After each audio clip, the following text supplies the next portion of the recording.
Hey guys, this is Lionheart again, doing a short, quick, down and dirty sword review.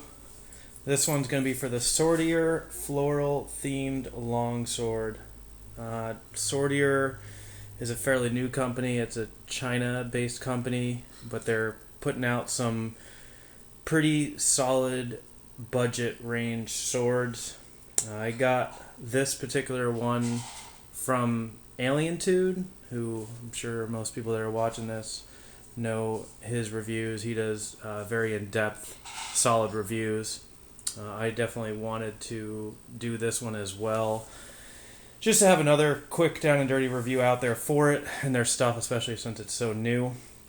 And I'm actually going to redo part of this sword after I do the review, so I wanted to do it, and that way I can break it apart. So, yeah, Swordier Floral themed longsword. You can get it new for $200. There's a Damascus or pattern welded steel version for $230 direct from them. They were on Amazon. I cannot find them on Amazon right now. The overall length is 47 inches. It's got a 35-inch blade. Weight is just over 3 pounds. 3 pounds, 3 ounces. It's a high carbon steel. It is indeed peened in the pommel there. There we go. Peened pommel.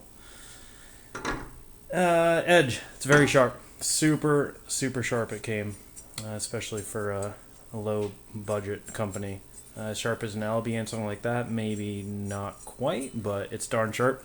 And not only is it sharp, it has little to no secondary bevel, if you can see that, and that means it's one grind going all the way to the edge, all the way to the sharpness. Very often, almost always, these lower level swords they'll go kind of gradually for most of the blade, but then right when they get to the edge, it'll dramatically be a totally different angle going to the edge. And they did not do that with this. This one, they did a beautiful continuous grind the whole time, so that's awesome.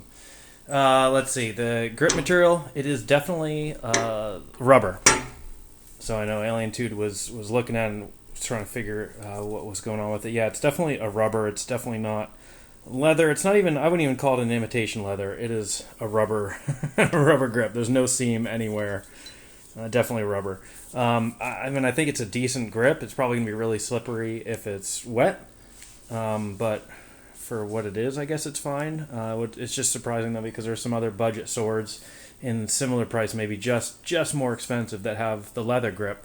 So why they chose to do rubber on it is beyond me. Let's see here. While we're talking, we already said the pommel's peened. A lot of other budget swords in this price, it's a threaded pommel, but this one's peened.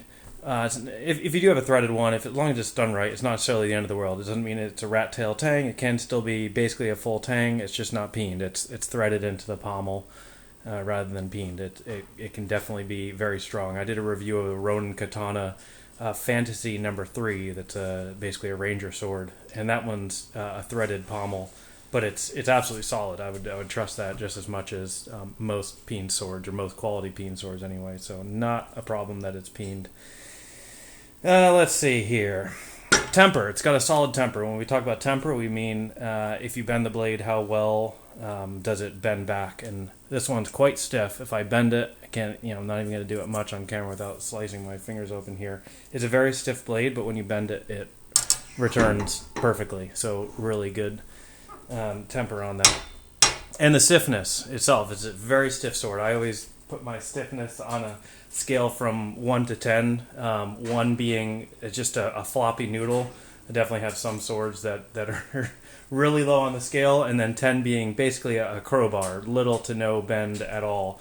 This one I'm putting at an 8. It's good and stiff with still a little bit of bend to it. So I think that's wonderful. I always look for that in my blades.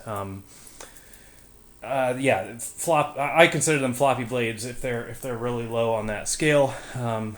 I've definitely discussed it at length with some people. There's some medieval swords, such as the Albion Knight or the Knightly, that people consider stiff enough. To me, that is an extremely floppy sword, and to an unrealistic extent. So I'm always looking at that. That's a 4 or a 5 on the flex scale, probably closer to 4. This one said being an 8, nice and stiff, more realistically solid. So anyway, that's my take on that. We don't need to get into the night and the nightly discussion on that, but this one's an 8 out of 10 or so. The distal taper. So distal taper refers to the thickness down by the blade and how that thickness changes as we go all the way down to the tip. And this one has little to no distal taper until you get down to the final 3 inches or so. Up until that point, there's almost no taper at all, and that's why this thing is as stiff as it is, without having really any distal taper. It's going to give you usually a pretty stiff sword. If it was a thinner sword, it might not be stiff, but this one, because this one's so thick, and little to no distal taper, it's darn stiff because of that. Let's see here. Blade gap. There's little to no blade gap on this guy, at least in the middle. So there we go. You can see that pretty well. In the middle, there's little to no blade gap by the fuller. It's a pretty good angle. And you see as it bevels out, as the blade bevels out, you have more of a gap a little bit. And that's just because when they cut this gap, they did it so cheaply. They just took a router and did the same thickness all the way across. So that's why it's tight in the middle, but wide on the sides. Not a huge problem at all, especially for a $200 sword. Actually, not a problem whatsoever for a $200 sword, but it's worth noting that compared to a more expensive sword, that's one spot they're cutting corners there. Let's see, temper, stiffness, we did that. Distal taper I addressed. How's the handling then with all that stuff? Yeah, it's a slower sword because it's stiff with little to no distal taper. It's a pretty slow sword when you try swinging it around. It doesn't feel terrible. I've felt way worse swords, but it's it's going to be a bit of a slow sword here.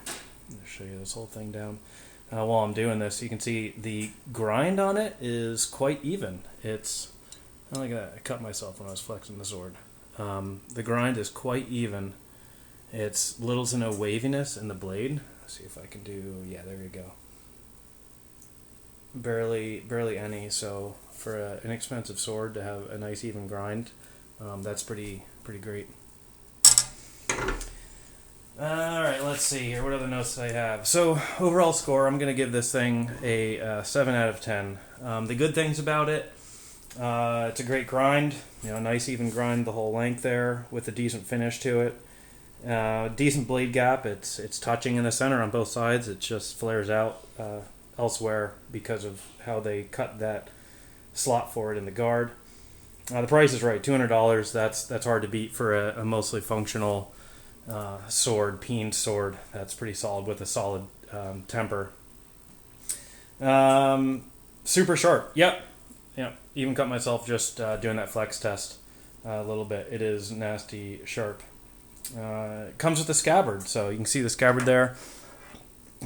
Comes with that. It is a wood core scabbard. It just has, this is not leather on the outside. That's some kind of vinyl plastic stuff. But you get that metal end piece, which is pretty sweet. I bought this sword because of that floral pattern that's on the scabbard and the garden pommel there.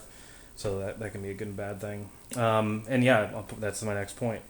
You got that unique floral design. To me, that's mostly a plus, at least for this sword. That's why some people might pick this sword over any one of the dozens of other long swords that are out there, budget long swords. I think that floral design is pretty cool. It's definitely cast in there. It's not like cut in afterwards or anything. The pommel has it going all the way around the whole side. The guard only has it on both of those sides exactly the same, but it doesn't have it on the top or the bottom there. But I put that as a pro about this one because I think that's what really makes this specific sword stick out. And my last plus for it is it's absolutely solid. There's no rattle. It's a good blade gap. The sword's nice and stiff and strong. I think it's an absolute rock solid sword for what it is. I didn't do any cutting tests with it, but as far as we can tell, it's a pretty, seems to be a solid sword.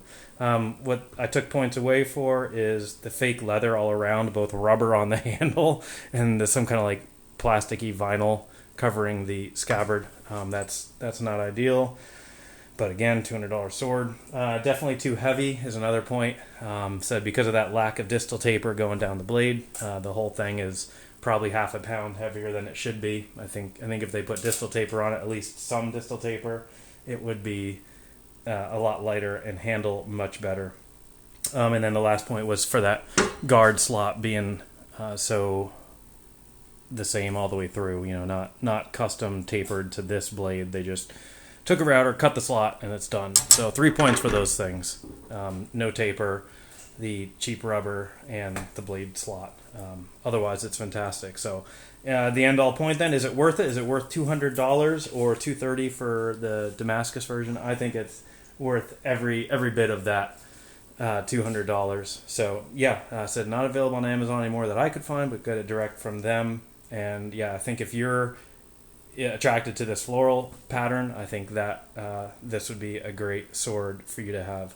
So now I'm gonna, now that I did this, cut that grip off. I'm just gonna redo the grip. I'm gonna cut the grip off, and I'm going to put a matte finish on the garden pommel, and then rewrap it with a actual leather on there, and then see how it is. So, all right, thanks for watching. See you guys next time.